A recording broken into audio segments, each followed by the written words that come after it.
ساری بچہ بچہ قوم جانتی ہے کہ NRO جنرل باجوہ نے دیا ہے، NRO 1 مشرف نے دیا ہے، کہ یہ جو ساری سازش ہوئی تھی اس میں ہم کسی کو اور کو نہ کہیں، ایک آدمی کے فیصلہ کرتا ہے، وہ تھا آرمی چیف اس وقت کے جنرل باجوہ۔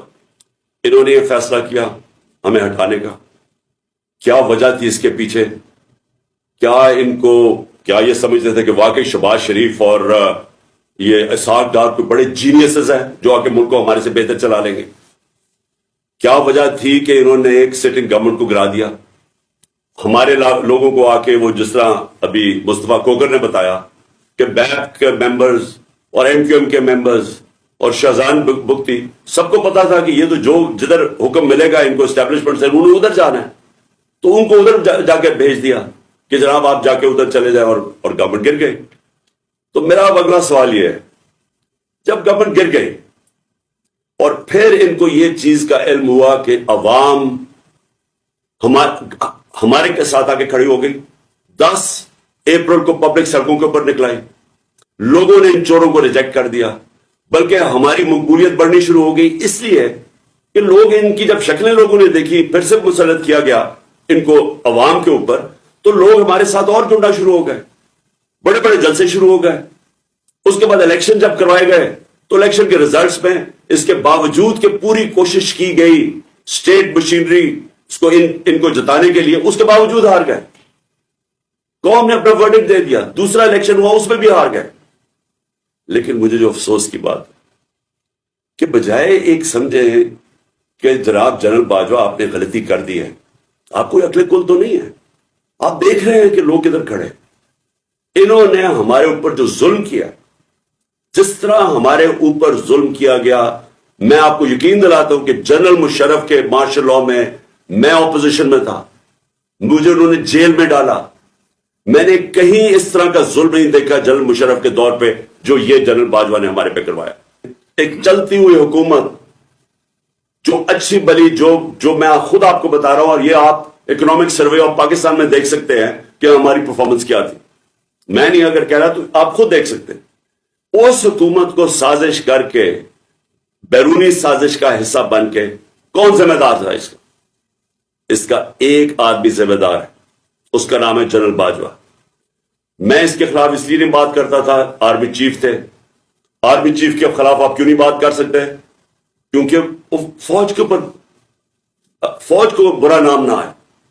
ہم سب سمجھتے ہیں کہ اس ملک کو، جو میری طرح کے لوگ، آزاد ذہن کے لوگ ہیں، ہم تو اپنی فوج کو چاہتے ہیں مضبوط ہو، ہماری تو ساری پوری کوشش ہے کہ مضبوط فوج ہو تاکہ ہم آزاد ملک رہ سکیں۔ تو اس لیے ہم چپ کر کے بیٹھے رہے اور یہ سارے تماشے دیکھتے رہے کہ کیسے سازشیں ہوئیں، کیسے لوگوں کو بتایا گیا۔ جب میں گورنمنٹ میں تھا، میں جنرل باجوہ کو کہتا رہا کہ یہ 30 سال سے چوری کر رہے ہیں، ان کے اوپر کرپشن کیسز ہیں، نیب آپ کے نیچے ہے، آپ نیب کنٹرول کرتے ہیں، میرے نیچے ہی نہیں ہے، کیوں نہیں ان کے کیسز آگے بڑھاتے؟ پہلے تو ہمیں سارا وقت یہ بتاتے رہے کہ فکر نہ کریں سر، ہو رہا ہے سب کچھ، سر ابھی کچھ ہو رہا ہے، پہلے تو ہمیں یہ بتاتے رہے۔ آہستہ آہستہ ہمیں پتہ چلا کہ ان کی تو کوئی نیت ہی نہیں ہے کرپشن کی۔ مجھے پھر کہنا شروع ہو گیا کہ جی آپ ملک کی اقتصادیات کو ٹھیک کریں، اکانومی کو ٹھیک کریں، بھول جائیں اس کو، یہ اکاؤنٹیبلٹی کو۔ کبھی کوئی مہذب معاشرہ یہ اجازت دیتا ہے کہ بڑے بڑے لوگ جو اربوں روپے کی چوری کریں، آپ کہ ان کو بھول جائیں، ان کو NRO دے دیں، اور آپ چھوٹے چھوٹے چوروں کو پکڑنا شروع کریں اور سمجھیں کہ آپ کا ملک ترقی کر سکتا ہے؟ کیونکہ کوئی معاشرہ بھی کامیاب نہیں ہو سکتا جب تک رول آف لا نہیں ہوتا، جب تک انصاف نہیں ہوتا۔ اس سارے ملک کا ایک جنرل مشرف نے نقصان کرایا تھا NRO 1 کا، اس ملک نے بھاری قیمت ادا کی اس کی، 4 گنا زیادہ ہمارا قرضہ چڑھایا انہوں نے 10 سالوں میں لوٹ مار کر کے، اور پھر جب ان کے اوپر کیسز تھے 1100 ارب روپے کے کیسز ہیں، وہ انہوں نے پھر ان کو NRO 2 دلوا دیا۔ تو کون تھا اس کا ذمہ دار؟ کس نے یہ کیا تھا؟ جنرل باجوہ نے کیا تھا، اور اعظم سواتی سے جو کیا گیا۔ قصور اس کا یہ کہ وہ کہہ رہے کہ NRO 2 جنرل باجوہ نے دیا ہے، ساری بچہ بچہ قوم جانتی ہے کہ NRO 2 جنرل باجوہ نے دیا ہے، NRO 1 مشرف نے دیا ہے، سب کو پتا ہے۔ اس کے اوپر اتنی سزا ایک سینیٹر کو، اگر آپ نے نہیں دیا NRO 2 تو جا کے پبلک کو بتائیں نہیں دیا آپ نے، سارے آپ لوگوں کو بتائیں آپ کے کس طرح آپ نے لوگوں کو بچایا، ہم بتائیں گے کیسے بچایا آپ نے، میں ایز پرائم منسٹر بتاؤں گا کہ کیسے کیسے آپ نے احتساب ہونے نہیں دیا۔ آپ نے وہ جب فیٹف کی لیجسلیشن تھی تو وہ خود کہہ رہے ہیں ہمیں وہ اپوزیشن والے کہ یہ تو جناب یہ بیٹھ کے انہوں نے آپ کی آشیرواد میں لی تھی، اس کے بعد آپ نے وہ این آر او کے یہ جو امینڈمنٹ تھی نیب کی جو اب ہو گئی، یہ تو تب ہونے کے چکر میں تھے، تب ہم کھڑے تھے اور میں تب سے کہتا گیا کہ یہ ملک ترقی نہیں کر سکتا جب تک اس ملک میں رول آف لا نہیں ہے۔ کوئی دنیا میں ملک آج تک ترقی نہیں کیا